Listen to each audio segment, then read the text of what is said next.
There are about 120 tenants that live here at Share Village on Las Vegas Boulevard. The name is still the same, but the nonprofit that used to manage this complex has essentially left, and it's left the residents here not knowing if they're going to be able to stay.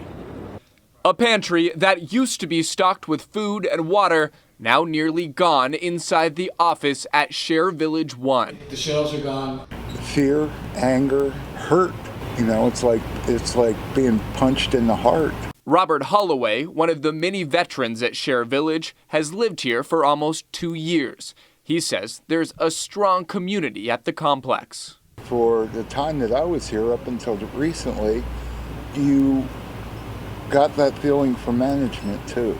Last month, residents got this letter from Share Village. In it, saying that the nonprofit would no longer be running day-to-day operations because the head of Share Village, Arnold Stock, is suffering from severe long-haul impacts from his COVID infection last year, leaving the already vulnerable residents uncertain of their future. If we're going to have to move, when is that going to be? Is there anybody out there that's going to give any type of assistance?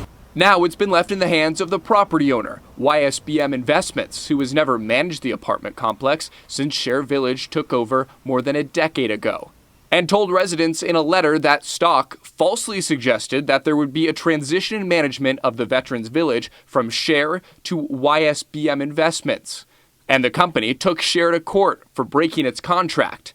But a judge Tuesday denied YSMB's petition to appoint someone new to manage the property while the case is resolved, which means the owners will need to hire or manage the low-income complex themselves. Holloway and others worry in the dispute, they'll be the ones that are abandoned. Answers will go a long way to giving us a little bit of peace of mind. Share told us that they're in negotiations with the property owners here. I asked them in the future, do they plan on running operations again or leaving completely? They said they'll have an update after negotiations. But for now, the people that live here feel like they're left in limbo. I'm Drew Andre, Fox 5 News, local, Las Vegas.